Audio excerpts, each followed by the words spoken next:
Welcome one and all, Coach Jay. Hope you're having a fantastic day today. This is February the 5th, 2018. And whether you are in my AP stats class or whether you are maybe in another stats class, but you're joining, welcome to the party. Gotta love it. We're gonna get started with chapter 8. I'm gonna shoot. I know I'm gonna miss because there is no basket, but if there was one, it would definitely be a make. We all know that. And so here we go. I've got 3 viewers right now. Look at this. This is a good time right here. So, hey, get those questions rolling, get them flying.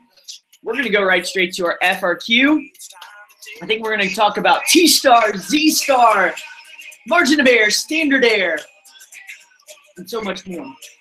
Big thing, if you've got questions, we want to make sure I address them. We're going to be here for camped here for about 45 minutes or so that you can ace this test tomorrow. That's the goal. So without further ado, a to-do, whatever you want to say, Chapter 8, gentlemen. Chapter 8, ladies. Let's get it going. Here we go. We are getting started with the FRQs because I think it's really important to be able to figure out those FRQs. State plan do conclude. I want to make sure I hit on those, and I want to go through those fairly, I don't want to say quickly, but I want to make sure I address this. So make sure you take a snapshot of this. This is good. This is straight from the review online. So if you have any questions on that, let me know. First thing we want to do is make sure we do our state plan do conclude. We know that, right? And I'd like to start on 8.13 mainly because it's the population mean. We talk about T-star with population mean. So we want to make sure we address that T-star when we talk about estimating a population mean. Okay. So with that being said, let's get started. First thing is this, is when we have the state, let's make sure we state the question, okay? Milk processor monitors the number of bacteria per milliliter in raw milk received at the factory. An SRS of 10 1 milliliter specimens of milk supplied by the producer gives the following data. All right, right here. Here we go. There's the state. Construct and interpret a 90% confidence interval for the population mean mu, okay? So as we look at this, we're just going to simply, I'm going to sec, hold on. Put your questions on the chat here, okay? So if you do have questions, come on. But in the state, you could just say construct and interpret a 90% confidence interval for the population mean mu when referring to the milk processor monitors in terms of the number of bacteria. So the state would just be restating the question, okay? Now the next part we want to look at is a couple things. First off, we want to say, do we have is it random? Okay. So the question is it random here? The second thing is it independent? Okay. And third, is it normal? So let's start with the first one. Is it a random? Well, it says it's an SRS of 10. So we're just going to say, all right, SRS of 10, and a little check mark there. Is it independent? Well, we know a little n is less than or equal to 1/10 of the big N. We can't simply have that there. We've got to be able to plug in and say 10 is less than or equal to 1/10 of my population. And you could just say something to the side that just says, if I did multiply by 10, I'd get 100 is less than or equal to n. And we know that n is greater than or equal to 100. So we've got that there, okay? So we've got check here. Normal, the question is it normal? Now, a couple things have to happen. First off, is the population normal? Well, it doesn't say that, so that's there. Is n greater than or equal to 30? The answer is no. So does that mean we fail the normal test? Well, we can kind of assess this just a little bit. And to help us with this, I want to bring out my calculadora. I'm actually going to hone in here because I told you today in class that would be something that would be really beneficial for us going forward. So I want to be able to do that. So let's do this. I want to minimize this here. And I want to maximize the I want to maximize the, yeah, here we go, the TI calculator. Okay, so a couple things we need to note here. Even though it did fail the test there, and obviously that's not good, there's kind of a side note that possibly could happen. So to kind of assess this, what we're going to do is we're going to go to Stat, Edit, and we're going to delete all these. So we're going to delete all my lists by pressing Delete on L1, L2, L3. And simply putting my data into L1. So I'm going to say 5370, 4890, and I'm just going to plug these in real quick, okay? And tomorrow, when you have something like this, you'll actually be able to have a mini tab of this that's 4900. That will be able to give this to you easily. So you won't have to find this. Here, let me go up, not 400, it's 4,700. Okay, so we got this stuff here. We can go back to Stat and Calc, and I want to go to one variable statistics where my L1 is my list, no frequency. Frequency is just there. We're going to calculate what we see. So the reason why we want this is, first off, we want to identify that the mean is 4950. Okay, I'm going to write this here. X bar is 4950. My sample standard deviation would be 2, and this is what, again, we're not using this. We're using 268.45, okay? 268.45, cool.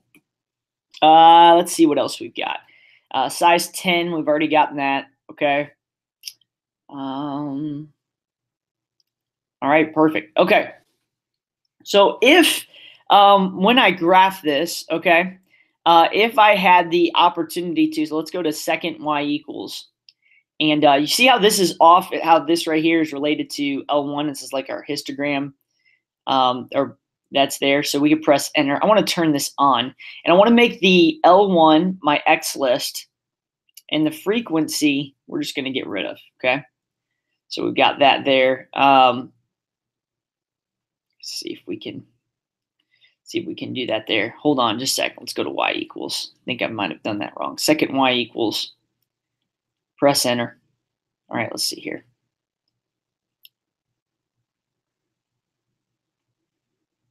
Let's come down.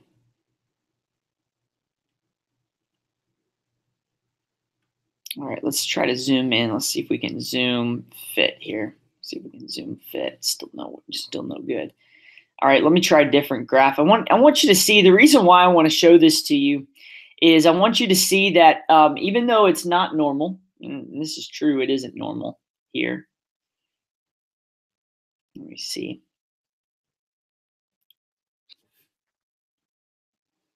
Come in here. I'm trying to get the, using my calculator. Man, that frequency's messing me up there. The X list would be my, this would actually be L1 work. Let's see. And the X list would be, yeah, it's still not going to work. But here's what we will do. Let me try one more thing. Zoom fit. And if it doesn't, I'll do it on here. Let me drop this here and I'll come back to my calculator. I wanted to just show you that if for some reason both conditions were not met, that means that I can go to my calculator and say, is there, if I were to graph this, like let's say I have the middle value. I was trying to get a like a distribution going on here. The fact that 4950 is my mean here, right? This is that value. So if I say that this is 4950, right? We're asking the question of, okay, so we've got here, right? We got 4950. As I look around, are there any outliers that are out there that you would say, oh man, that's like way outside of my range? And the answer is no. In fact, as you look at this, you could probably go and say, okay, well, as I look at this, I could have 5,100, right? You could have 4,500. You have values to the right and left of 4,950, but nothing that's like extremely right or extremely left. So when I graph this graph is going to look something like this, right? And as I do this, because of the fact that there aren't any clear outliers, now if I had like 7,000, that would be different. because that's the case, we can actually still approximate this as normal, okay? There will not be one on the test tomorrow like that. It will either follow the population, or it will be greater than or equal to 30. And if you don't quite understand this, we're going to look at this in Chapter 9 a little bit more, where we'll go in depth a lot more, actually, about the normal principle here. And so if it fails both, there's actually still a third way, that if the distribution does not have any clear outliers and it's not skewed, then we would say that in this instance that it would be can be estimated as approximately normal. All right. So again, don't worry about this. Just be sure to understand the conditions for both population mean and population proportion, or I'm sorry, sample mean and sample proportions on that. Okay. All right. Let's go to the next one, which is the do phase. Okay. So the do phase, let's talk about this. First of all, we got to make sure we have estimate plus or minus margin of error, right? And you want to make sure you say x bar plus or minus t star times the square root of, oh, hold up, my fault. Back up. With this one, it's s of x over the square root of n, okay? So the standard deviation is 268.45, and the n is 10, so square root of 10. And we simply use t star. Now, to find t star, we're using a 90% confidence interval with a degree of freedom of 9, right? Because remember, d of f is equal to n minus 1, so 10 minus 1 is 9. So we're going here, and our 90% is in this column. So when we see where it crosses, we see that 1.833 is where both crosses. So we say that t star is 1.833 multiplied by the standard deviation, and the x bar would be 4950, okay? Now, once I simplify this, I'm going to get a confidence interval, okay? And my confidence interval will be, let's make sure this here, 4950.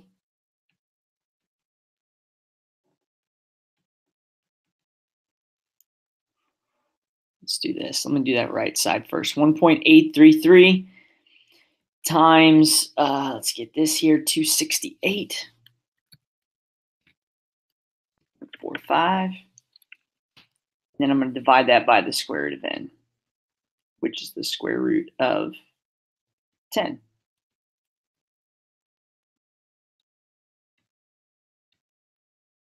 All right, perfect. So we're going to add this to 450.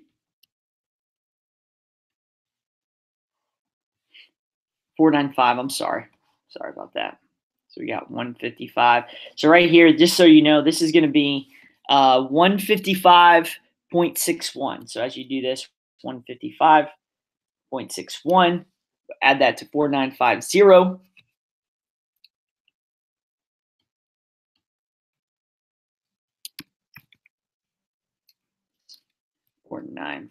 Sorry for being slow, just trying to get this here. So I got 5105.6, 5115.61, 5105.61. Perfect. And then we go 155, and we do the subtracting. So 4950 minus 155.61. Okay. So we've got our interval here. And once we identify that, okay, this is in fact our interval, so 4.39. Sorry, that should be my lower bound. This is my upper bound.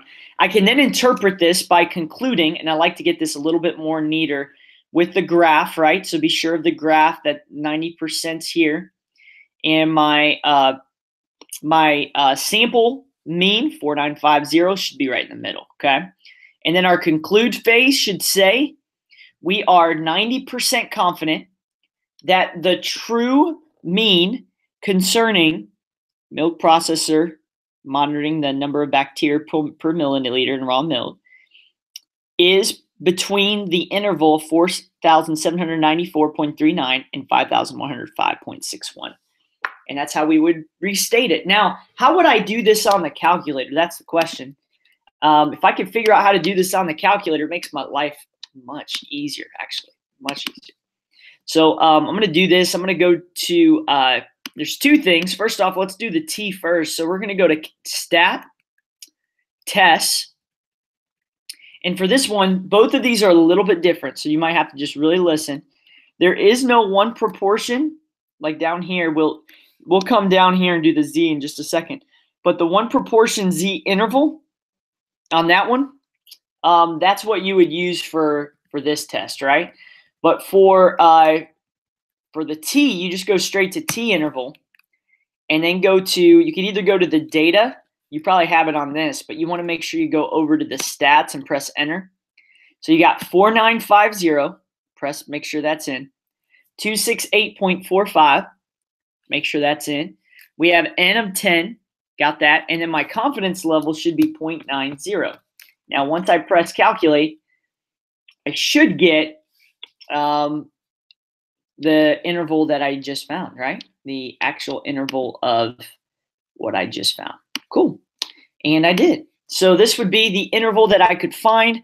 Again, you'll go to stat, you'll go to test, you will go to T interval. Make sure you are on the stats here. Press the mean of the sample, the standard deviation of the sample, how many are in the sample, and the confidence level, and press calculate. And you'll be good to go. Just be sure on an FRQ, that's okay, but just be sure that on FRQ, be sure to make sure you show work there, okay? All right. Good. We're going through a lot of questions here. Keep throwing them my way if you've got any. We're going to go to part 2, which is how do I construct an interval, a proportion, confidence interval. Actually, I do want to show this. Actually wanted to show this. I shouldn't have erased that altogether. Perfect. One thing that you might want to also say up here is this is a 1 sample T interval, and I forgot one more, mean. So 1 sample mean T interval test. That's kind of what we're using there. And again, how do I go to my calculator? I go to my T interval on there. Okay, perfect. Let's go to 8.11. This one asks, and really, this is again state plan do conclude. So this is the 4-step process. Okay. So this 4-step process, very important. I'd like to do this though on the calculator. So let's do this. Take a picture of this just for a second, and I'd like to show you just quickly because we've done a lot of the 4-step process. I'd like to show you how to do it on the calculator. So let's do this. Let's go to this one. Let me pull this up here. Let's see here. Okay, cool. And also, as far as graphing this down here, I've got to look and see. I'll be honest, when I was trying to graph it, I had a hard time being able to really graph that on my calculator. Some of you probably could remember how we did it before. In order to find the normality. So if we need to do that, we will be able to show that come next unit. For tomorrow, you will not need that. So just a heads up on that one. All right, when it says construct and interpret a 99% confidence interval for this proportion, we're going to go ahead and first say that, all right, the confidence interval is 0.99. The p hat is equal to 150s on the bottom and 89s on the top, right? And it says construct and interpret a 99% confidence interval for the proportion of all visitors who favor the restrictions, who say yes, okay? So with that being said, let's try to execute this on our calculator. This time, instead of going to Z interval, I want to show you this because if you come back to this, go to stat, and if you, instead of T interval, go to Z interval. The problem of this is you're not able to find the standard deviation for the whole population. A lot of times we don't have it. So we're unable to really use this here. So because of that, we say, okay, that's fair. Let's go to, stat. And this time I'm going to go to, instead of Z interval, you're going to go down to 1 proportion Z interval, okay? Now, the N stands for the sample size, okay? So this would be 150, okay? 150 is here at N. And X stands for those that actually were in favor of it. So this would be 89. You don't even need to put the proportion in, 89 over 150. And then a confidence interval will be 0.99. Now, once I go to calculate, there, and we get an interval, and you see here, here's the p hat here, but we get an interval from 0.49 to 0.69 or 0.70 rather of the, and how we would conclude it is the true proportion for those who favor the proposal of additional restrictions on the number of vehicles allowed to enter Yellowstone National Park, right? So remember, this confidence interval captures the true mean of those that favor the additional restrictions in Yellowstone National Park. So this is how you would do it on your calculator, and I hope that was helpful there, okay?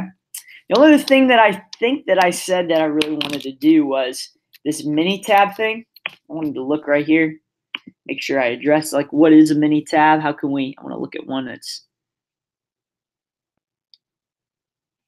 I'm going to look at a mini tab, and then I'm going to do AP statistics.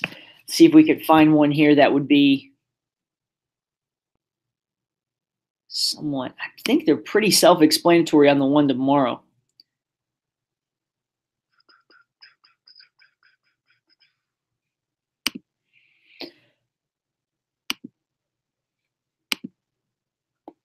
What I'm doing is I'm just looking online real quick, seeing if I can find something. Yeah, here we are.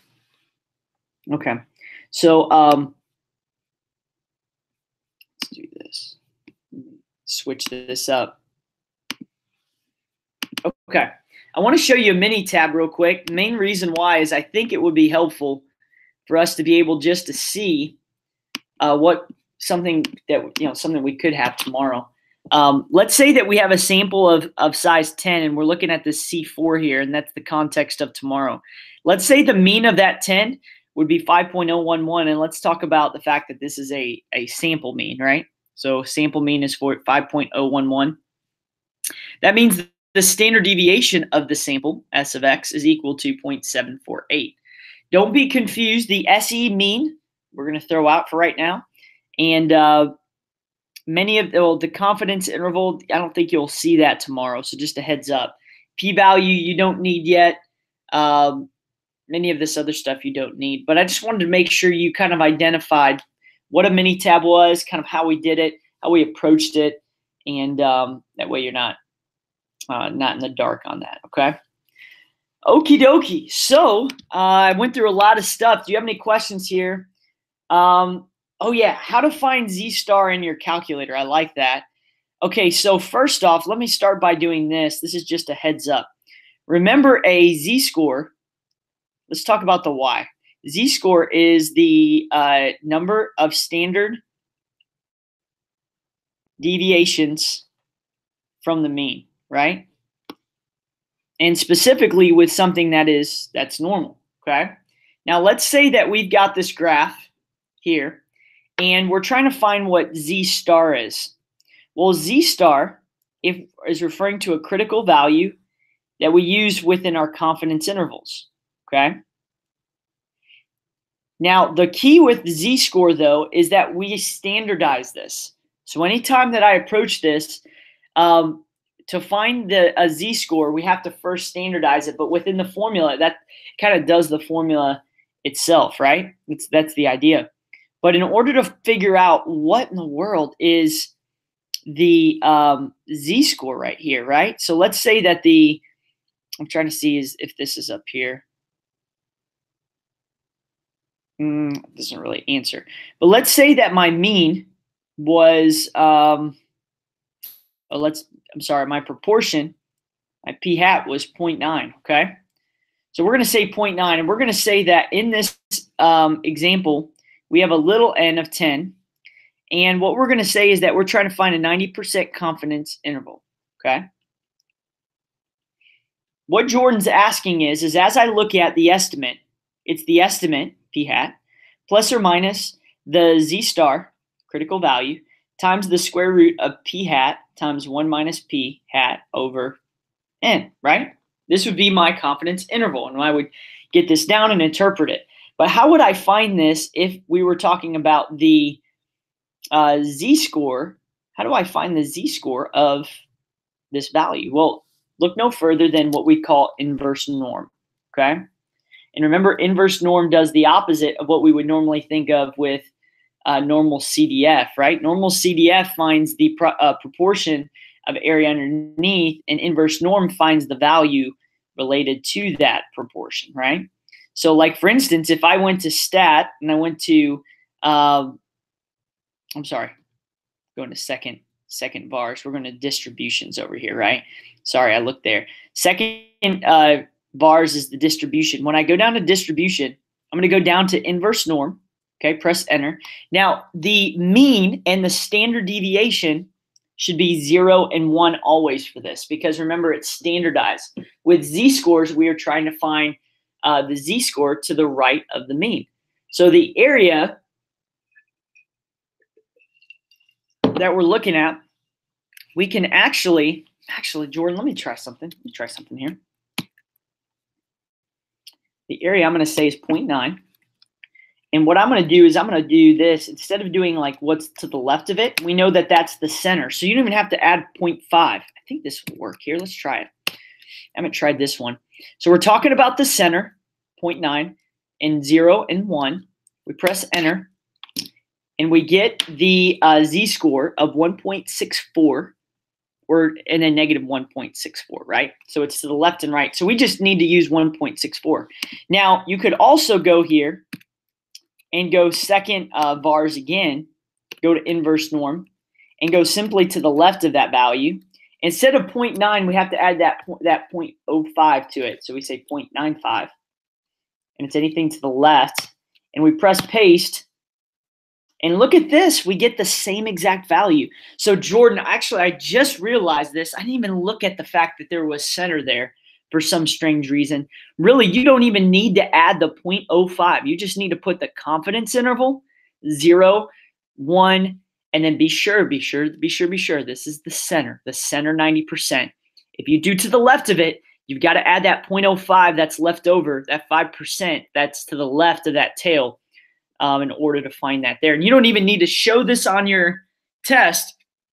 It's just an easy way to find it. Jordan, that was worth admission there. Okay, man, that was really good. I don't know why that just came to me. Okay, all right, I'm gonna do this. I'm just gonna ask.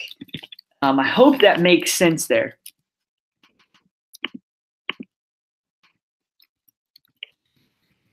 All right, good. Does anyone else have any other questions at all? I'm looking at my live chat and waiting to see if anybody has any additional questions here. And I'm not finding any, but we'll continue to just keep going forward on a lot of these. Yes, Jordan, I'm sorry. 1.644 is our z-score, z-star, right? Our critical value. Critical value is used with confidence intervals. Cool. Great question. Oh, man, that was worth the price of admission right there. Okay, let's look at questions here. I want to go through some questions. If you have additional questions as we go through, please feel free. If you need some more help on your calculator, again, it's a lot of times as I go through calculators, sometimes they're just different. So I recognize that doing one here might not necessarily be the perfect answer. My hair is crazy. Sorry. It's all over the place. All right, let's go to this. Yeah, let's do this one. We're going to go through some multiple choice, if that's cool. All right. So these are the multiple choice on the Google form. If you've done that already, if you haven't, you could pause this and even use that as a practice if you choose to do that. Okay. Keep texting in and keep calling in or whatever you'll want to do, and we'll keep it rolling. Okay. All right, number 9, and I'm going to hop all around here. It says this: a telephone poll of an SRS of 1234, that's N, found that 62% are generally satisfied with their lives. The announced margin of error for the poll was 3%. Does the margin of error account for the fact that some adults do not have telephones? Well, that's quite interesting. Well, as we look at this, adults found that 62% are generally satisfied. The telephone poll of an SRS found that 62% are generally satisfied. So if I were to write this out, remember it's the estimate, plus or minus margin of error, right? We know that in this example here, the estimate would be 0.62 plus or minus. It does not tell me what Z star is, because it would be Z star with proportion. And the square root of P, 0.62, times 1 minus P, which is 0.38, all over N, which would be 1234. Cool. So the question that they stated is the announced margin of error for the poll was 3%. Okay. Does the margin of error account for the fact that some adults do not have telephones? Does it account for the fact that, well, let's look and see. Does the margin of error account for the fact that some adults do not have telephones? Well, this is really, it's referring to the way that I sampled, right? So a telephone poll of an SRS of 1,234 adults found that 62% are generally satisfied, right, with their lives. The margin of error for the poll was 3%. Does the margin of error account for the fact that some adults do not have telephones? Well, remember, what is margin of error? Margin of error tells us to the left and right of 0.62, right? So it's going to go to the right and to the left. That between this interval from left to right of 0.62, that this captures my true proportion of people satisfied with their lives. Here's the kicker, though. This does not, just because that I found a confidence interval, right? That does not negate my poor sampling method, right? In fact, if I did a telephone poll, I would naturally have undercoverage, right? People that don't have telephones, people that don't answer telephones, I don't have a home telephone, things of that nature. And so really they gave you all this information, but the reality is that it doesn't account for the fact that some adults do not have telephones. The margin of error has nothing to do with that. It just tells me that that 3% to the left and right, plus or minus 3% to the left or right. So if I did that, actually this is 0.03. So this would be 0.59 and 0.65. That this interval between 0.59 and 0.65, that doesn't account for the telephone. So let's look at this. A says, yes, the margin of error includes all sources of error in the poll. That's incorrect. Yes, taking an SRS eliminates any possible bias in estimating the population proportion. Not true. Because again, we could have undercoverage, right? We talked about that. Undercoverage, I think we even talked about that today. So that's not true. C, the margin of error includes undercoverage, but not non-response. Yes, the margin of error. Does the margin of error account for the fact that some adults do not have telephones? No, it doesn't. Well, yes, the margin of error includes undercoverage, but not non-response. That doesn't make any sense. If it does include undercoverage, then that answer would be no, right? So yeah, that's not true. D says the margin of error includes non-response, but not undercoverage. Undercoverage, it's huge, and non-response, right? And then the last one, no, the margin of error only includes sampling variability. That is the answer, because it talks about sampling variability, right? Sampling variability is the reason why we do this, and because we don't have the population, when we take a sample, we are trying to say through that sample, we are 90, 95%, whatever you're talking about, confident that the true mean or true proportion lies between this interval. And that's what we're looking at there. Okay, cool. Let's look at 8. 8 asks, suppose we want a 90% confidence interval for the average amount spent by books freshmen in their first year at major university. Interval is to have a margin of error of $2. Okay, guessing we're talking about mean, right? The average amount spent right here. Here we are. Last year's book sales, we estimate that the standard deviation of the amount spent will be close to $30. The number of observations required is closest to what? Well, let's look at this. First off, margin of error is what we're focused on. This equals my Z star multiplied by the square root of hold up.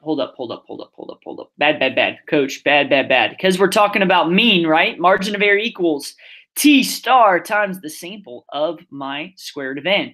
This also could be my population. The fact that the standard deviation of the amount spent will be close to $30. This is based on last year's book sales. So actually last year's would be a sample right there. So we're trying to find what n is. And so we're going to plug in 30 in for s of x. So we're going to say 30 over square root of n multiplied by t star equals $2. Cool. To find t star, we're going to come back here. I think it's here. It's coming in. There you are. So degrees of freedom. Degrees of freedom, does it say how many? Does it have margin of error based on last year's book sale? We estimate that the standard deviation of the amount spent will be close to.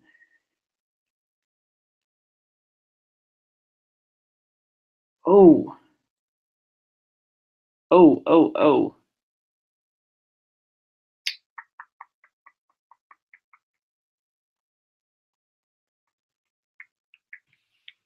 Here's a problem. I just hit a brick wall here. As I look at number 8, the problem that I have is with T star, if I don't know my sample size, and this is where I hit a brick wall, y'all. If I need my degrees of freedom, which is n minus 1 at a 90% confidence interval, okay.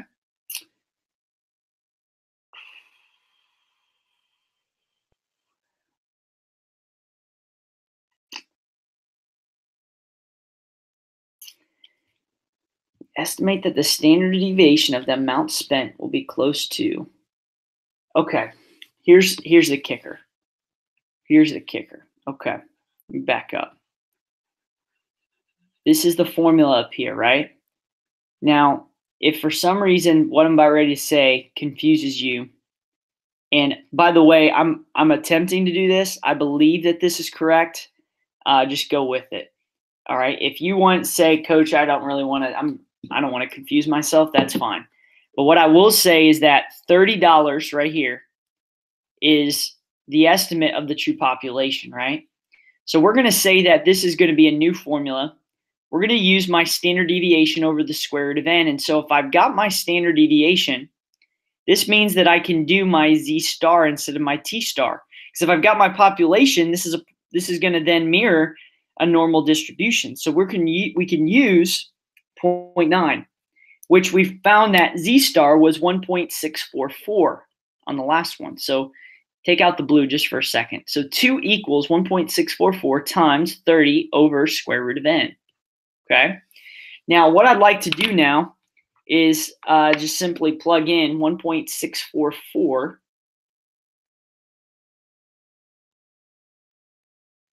times 30. It's 49.32 over square root of n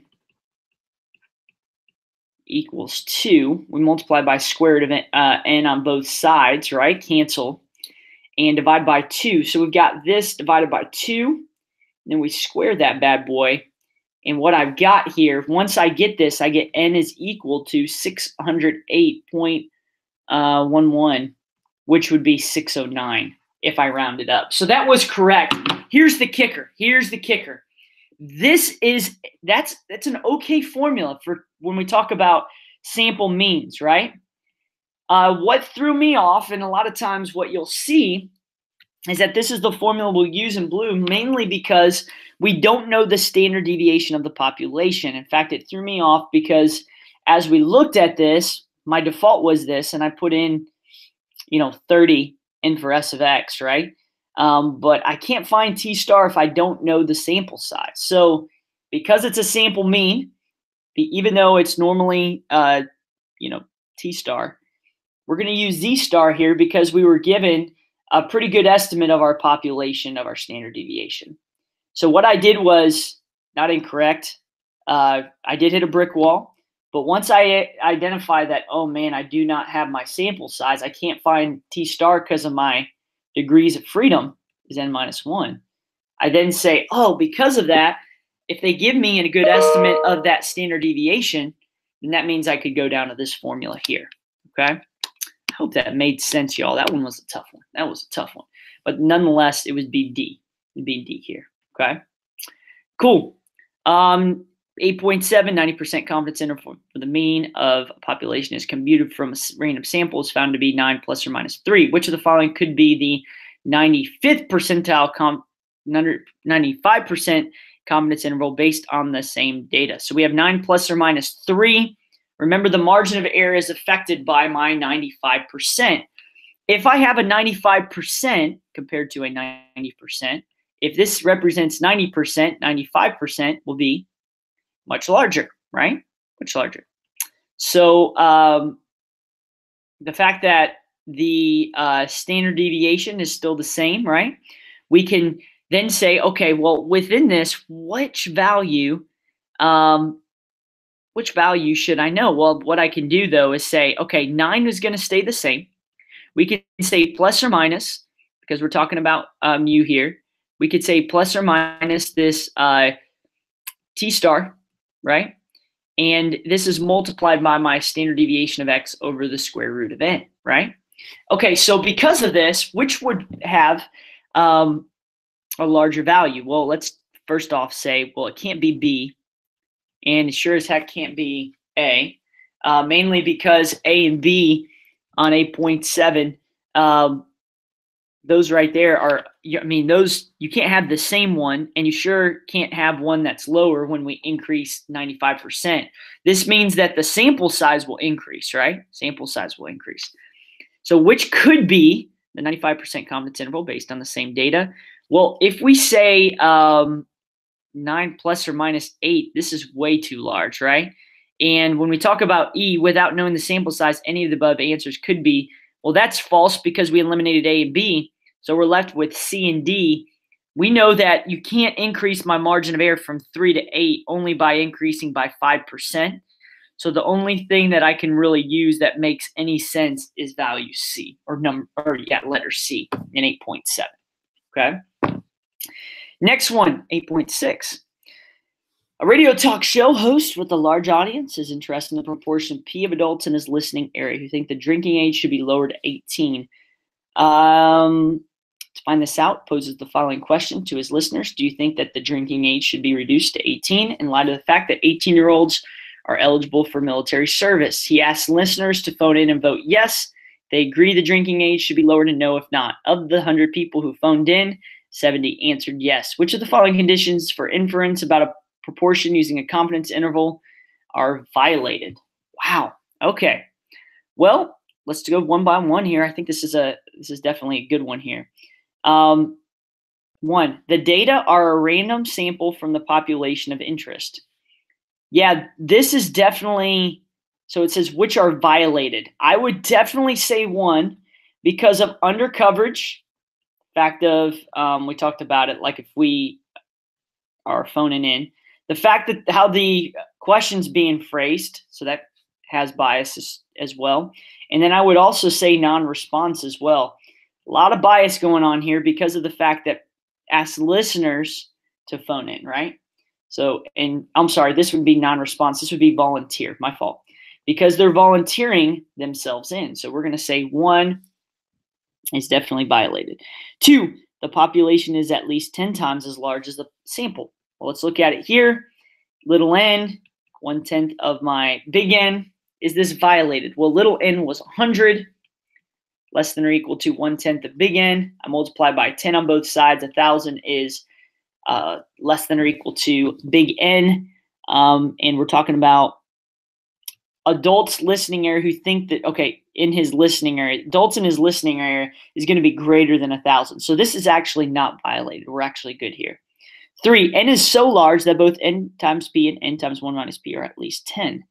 Well,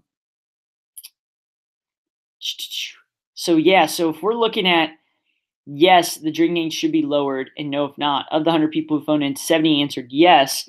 This means that 0.7 times 100 and 100 times 0.3 are greater than or equal to 10. Both of those are satisfied, so we would say that yes, in fact, that 3 is satisfied. So the only one that's not, that's violated, is letter A because of the bias that's there.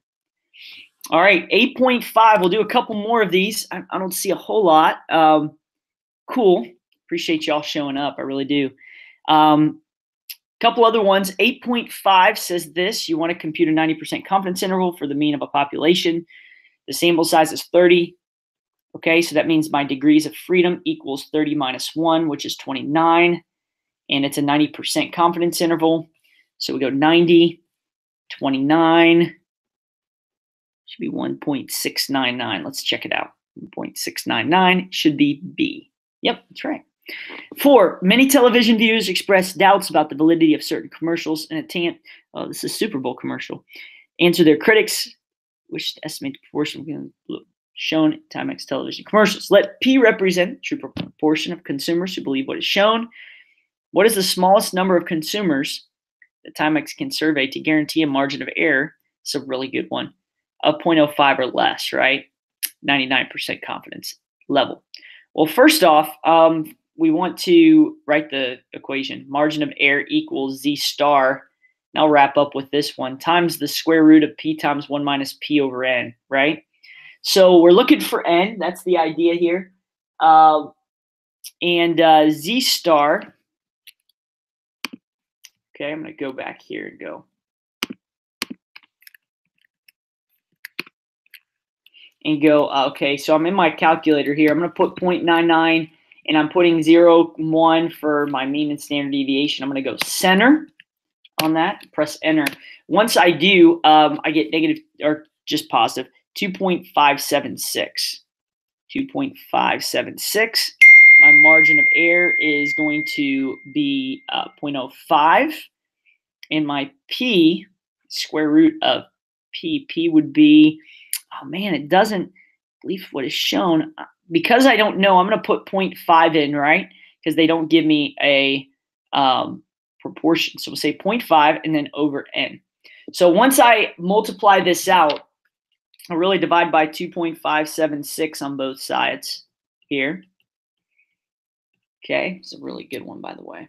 Really good one. 0.05 divided by 2.576. Cool. I'm going to square both sides of this, square both sides of this. And then once I do that, I'm going to, I'll get 0.25 over N equals what my answer on my calculator is. It's like 0.0003767. So I'm going to multiply this by N on both sides and then divide by my answer. So 0.25 divided by what's in my calculator,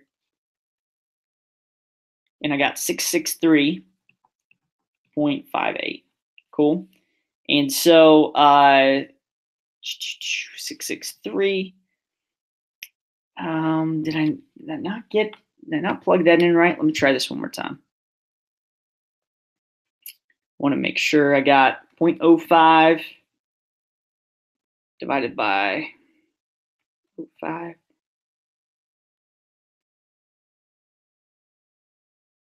Divided by 2.576. Square it. 0.25 divided by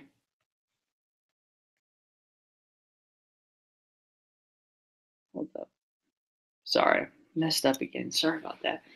Try to plug this in my calculator. If you got it right there, 2.576. Hopefully I wrote that down right. Squared it. Once I did, I got 0.5 times 0.5.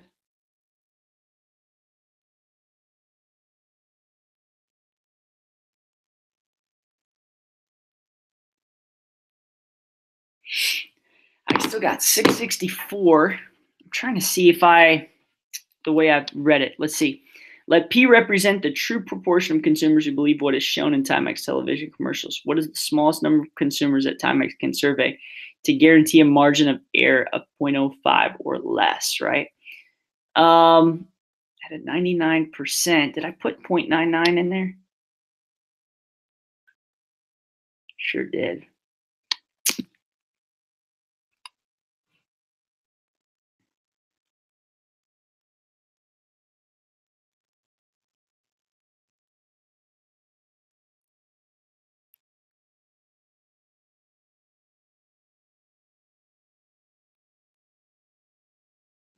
So the answer is D. I'm trying to figure out, did I round too quickly? I might have rounded too quickly. Let's see. So we're going to stat. Let's give it a second.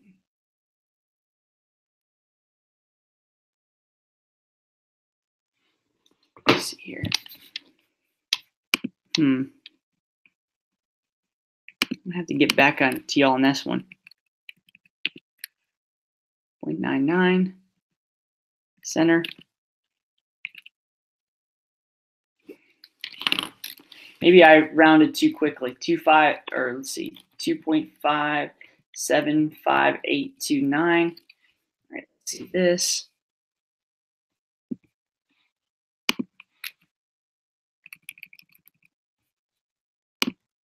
I'm just seeing real quick. See if this will. 5 divided by that. Okay. Square this. I might have just plugged in a number wrong. You probably, y'all probably are at home thinking, Coach, what are you doing? Probably checking on me there.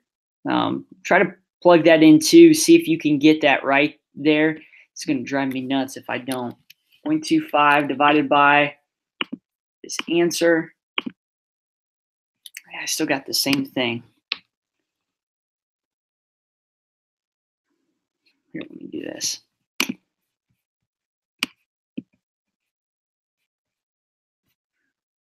As we keep going, if you have any other questions, just throw those out there. I'm probably going to shut her down here in just a bit. But this question's killing me. Let me try this out. Give me just a second. Give me 1 second here. I'm going to check this out, and then I'll be right with you.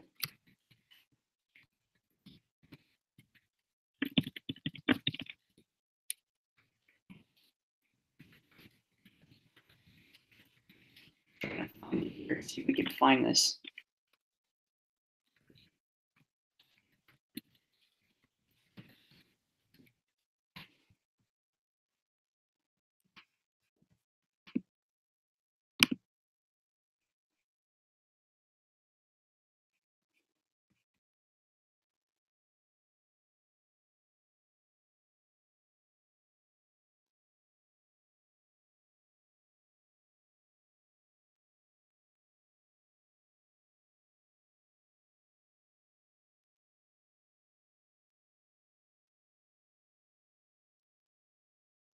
Am I not supposed to round? That's the question.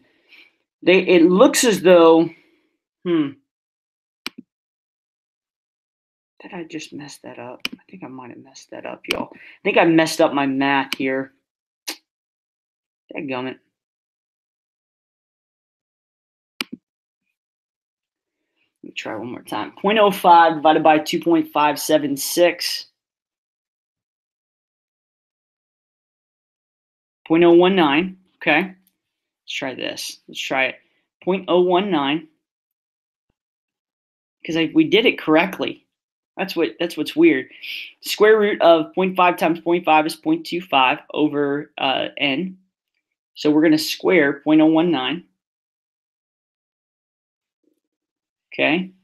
When we do that, we get 0.000361 equals 0.25 over n. We multiply by n on both sides, multiply by n. We then divide by 0.00361.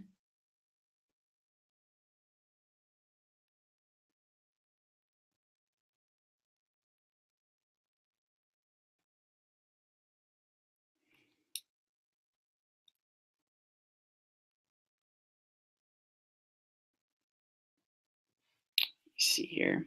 Okay. So 0.25 divided by 0.000361.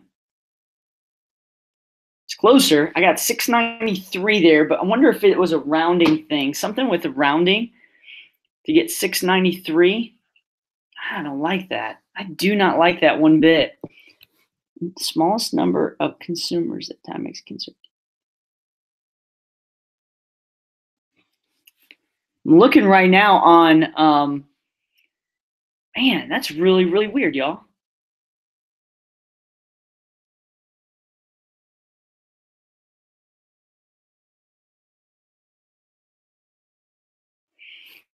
Yeah, okay, so I don't like this question because I've got the same answer. It says, what is the smallest number of consumers that Timex can survey to guarantee? Okay, let me try this. All right, if I got this or this, okay, let me read the question again because I could have gotten either one of these depending upon, or anything in between depending on how I round it. It says, what is the smallest number of consumers that Timex can survey to guarantee a margin of error 0.05 or less? Okay, I read it. This is where it's getting very important to read the question. The smallest. So if I can't go down, if I went down, that would increase my margin of error, right? The smallest value within this set, I would have to go upward. So the smallest amount would be D. I do not like that question, mainly because of how they worded it there. Our math was completely right. So if you're like, Coach, seriously? Yeah, our math was right. We were all good. It's reading the question. However, man, I don't like that question, how it's kind of phrased and worded, and how you have to go up there. From my understanding, there's not one quite like that, but sometimes that's an AP exam for you. Hey, I'm proud of y'all. So proud of y'all for hanging tight there tonight. Hey, we battled through some stuff, went through some tough problems, some maybe easier problems. The big thing is the 4-step process. Dominate that. No, T-star is sample means when we talk about one proportion, sample means when we talk about confidence intervals. And we also have a proportion, which we use Z-star for. So just a heads up on that as well. Hey, care about you, and really do care about your effort. Love your effort in my classes. And AP Stats is one of the best things that's happened to me this year, and you're a part of it. So thank you so much, and y'all must stay. Have a good day. Bye.